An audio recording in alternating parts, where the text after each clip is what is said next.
நமச்சிவாய். இன்னைக்கு யாருடைய வாழ்க்கை வரலாறை சொல்ல போறேன்னா, ஐயடிகள் காடவர்கோன் அடியார்க்கும் அடியேன்னு அப்படின்னு சொல்லி நம்மளுடைய சுந்தரமூர்த்தி நாயனார் அவர்கள் பாடினார் இல்லையா. அந்த ஐயடிகள் நாயனார், ஐயடிகள் காடவர்கோன் அப்படின்னு சொல்லுவாங்க. அந்த நாயனாரை பற்றி தான், அவருடைய வாழ்க்கை வரலாறை பற்றி தான் இன்னைக்கு பார்க்க போகிறோம். காடவர்கோன் அப்படின்னாலே என்ன, காடவர் அப்படின்னாலே பல்லவர் அப்படின்னு அர்த்தம். பல்லவ அரசர்கள் இருந்தாங்க இல்லையா, அந்த பல்லவ வம்சத்திலே வந்திருக்கக்கூடிய அரசன் தான் இவருக்கு பெயர் என்ன அப்படின்னா சிம்மவர்மன் அப்படின்னு சொல்லுவாங்க. அதாவது 3வது சிம்மவர்மன் இவர். ஏன்னா அப்பெல்லாம் அரசர்கள் காலத்துலலாம் பார்த்தீங்க அப்படின்னு சொன்னால், ஒரு பெயர் வைத்தால் அதுக்கு 2-3 தலைமுறை கழித்து திருப்பி அதே பெயரை வைக்கும் பொழுது 2வது அப்படின்னு சொல்லிட்டு அந்த பெயரை வைப்பாங்க. அப்புறம் 3வது அப்படின்னு சொல்லி அதே பெயரை வைப்பாங்க. அந்த மாதிரி இவரும் 3வது சிம்மவர்மன் அப்படின்னு சொல்லக்கூடிய ஒரு அரசன் தான் நம்ம பார்க்கக்கூடிய இந்த நாயனார் என்பவர்.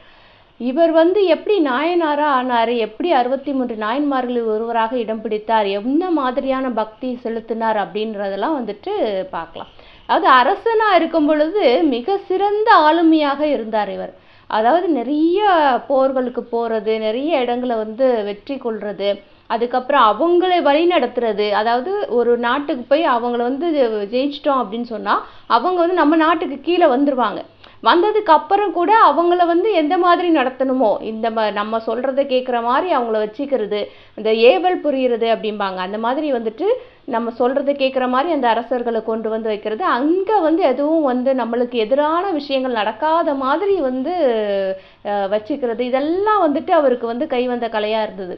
மிக சிறந்த அரசனாக இருந்தார். நிறைய போர்கள் இருந்தது, நிறைய வெற்றி பெற்றார், நிறைய நாடுகளை இவருடைய நாடுகளுடைய சேர்த்து கொண்டார்.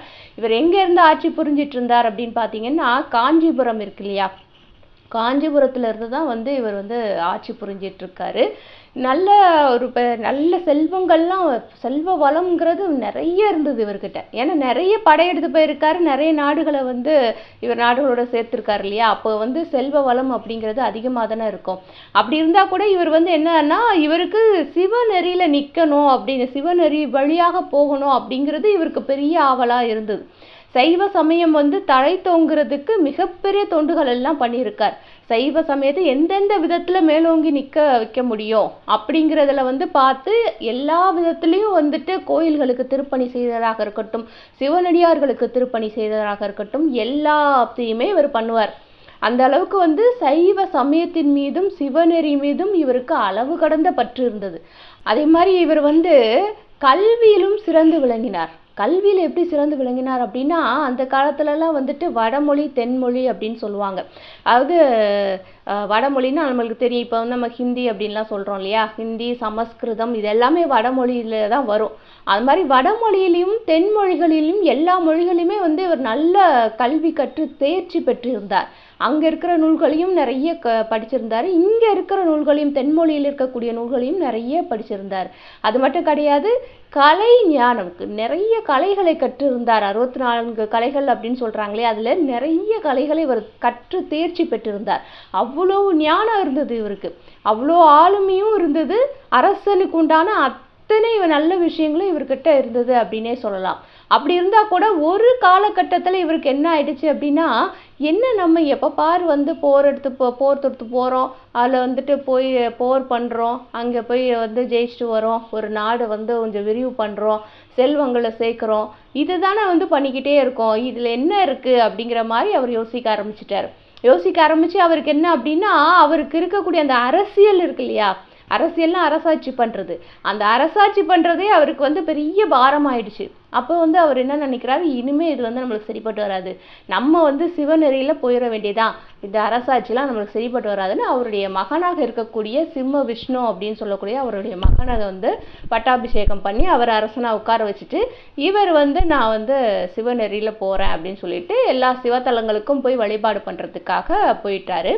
போயிட்டு இருக்கும் பொழுது எல்லா சிவத்தலங்களுக்கும் போகிறார்.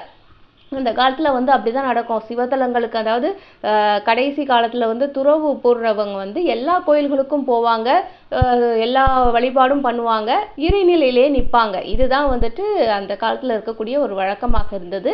அதே மாதிரி தான் இவரும் சிவநெறியில் நிற்கணும், சைவம் நெறியில் நிற்கணும் அப்படின்னு சொல்லிட்டு எல்லா சிவத்தலங்களுக்கும் போய் வழிபாடு பண்ணதுக்காக போனார்.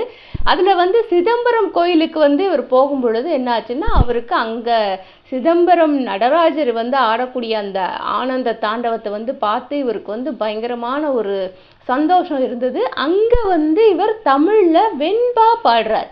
வெண்பானா நம்மளுக்கு தெரியும் என்ன மாதிரியான ஒரு நடையில் இருக்கும் அப்படிங்கிறது நம்மளுக்கு தெரியும்.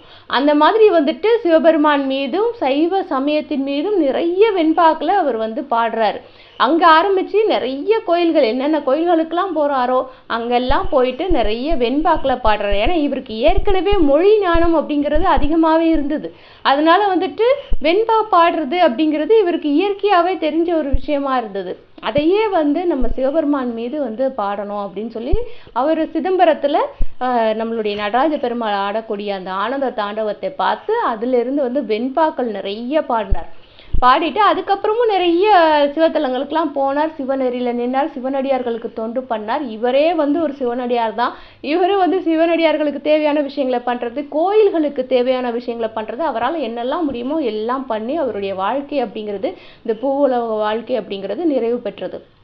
அதுக்கப்புறமா சிவலோக பதவியை அவர் அடைந்தார் அப்படிங்கிறது தான் இவருடைய வாழ்க்கை வரலாறாக இருக்கிறது. அதுலேயும் வந்து பார்த்தீங்கன்னா அரசாட்சி வேண்டாம், அரசனாக இருக்கிறது அப்படிங்கிறது எவ்வளோ பெரிய ஏகபோக வாழ்க்கை அப்படிங்கிறது நம்மளுக்கு தெரியும். கடைசி வரைக்கும் அவர் வந்து அரசனாக இருக்க முடியும், அந்த ஏகபோக வாழ்க்கையை அனுபவிச்சுட்டு அரசனாக இருக்க முடியும். நம்ம வந்து நிறைய பேர் அப்படி பார்த்துருக்கோம். எல்லா அரசருக்குமே அப்படி தான். ஒரு வேளை வந்துட்டு அவங்களுக்கு முதுமை வந்துட்டா கூட அவங்க அரண்மனையை விட்டு வெளியில் வரமாட்டாங்க, அப்படியே அரண்மனையில் தான் இருப்பாங்க. அந்த அரசாட்சி பட்டாபிஷேகம் வேணால் அவங்களுடைய மகன்களுக்கோ யாருக்கோ பட்டாபிஷேகம் பண்ணிட்டு அவங்களுக்கு அரசியல் ஆலோசனை கொடுக்கறது அந்த மாதிரியெல்லாம் பண்ணிட்டு இருப்பாங்க. பெரும்பாலும் அரண்மனையை விட்டு வெளியில் வர மாட்டாங்க. இதுதான் நம்ம வழக்கமாக எல்லா அரசர்கள்கிட்டையும் நம்ம பார்க்கக்கூடிய ஒரு விஷயம். 1-2 அரசர்கள் தான் இந்த மாதிரி வந்து இறைநிலையில் நின்று வந்து துறவு நிலையை இது பண்ணணும், தொண்டு பண்ணணும் அப்படின்னு இறங்கி வர்றது 1-2 அரசர்களை தான் நம்ம பார்க்க முடியும். அந்த வரிசையில் இந்த சிம்மவர்மன் வந்து 3ஆம் சிம்மவர்மன் அவனுடைய சிவநெறியின் நம்ம நிற்கணும் அப்படிங்கிறதுக்காக அரசை துறந்து, அரச வாழ்க்கையை துறந்து, அங்கே இருக்கக்கூடிய செல்வங்கள், ஏகபோக வாழ்க்கை எல்லாத்தையுமே துறந்து துறவியாகி ஒரு சிவனடியாராகி சிவநெறியில் நின்ற காரணத்தினாலே அவருக்கு இந்த 63 நாயன்மார்களில் ஒருவராக இருப்பதற்கு தகுதி ஏற்பட்டது. இதுதான் வந்துட்டு நம்மளுடைய ஐயடிகள் காடவர்கோன் நாயனார் அப்படிங்கிறவருடைய வாழ்க்கை வரலாறு. இதில் ஐயடிகள் அப்படிங்கிறது என்னது அப்படின்னா, ஐயனா தெய்வம்னு அர்த்தம், அடிகள்னா நம்மளுக்கு தெரியும் அவங்களுக்கு தெய்வத்திற்கு அடிமையாக இருப்பது, அதுதான் வந்துட்டு ஐயடிகள் அப்படிங்கிறதுக்கான ஒரு அர்த்தம். காடவர்கோன் அப்படிங்கிறது நான் முன்னமே சொன்ன மாதிரி, காடவர் அப்படிங்கிறது பல்லவ அரசர்களை குறிக்கக்கூடிய ஒரு சொல். கோன் அப்படிங்கிறது அரசன், அதனால வந்துட்டு காடவர்கோன் அப்படிங்கிறது பல்லவரசன் அப்படிங்கிறத குறிக்கக்கூடிய ஒரு சொல். அதனால தான் இவருக்கு வந்து ஐயடிகள் காடவர்கோன் அப்படிங்கிற பேர் வந்து வந்தது. அதுக்கப்புறம் வந்து நாயன்மார்களில் ஒருவராக ஆனதுக்கு அப்புறமா நம்ம வந்து என்ன சொல்றோம், ஐயடிகள் காடவர்கோன் நாயனார் அப்படின்னு சொல்றோம், இல்லை ஐயடிகள் நாயனார் அப்படின்னு கூட சொல்லுவாங்க. இதுதான் வந்துட்டு இவருடைய வாழ்க்கை வரலாறு என்பது. நமச்சிவாய்.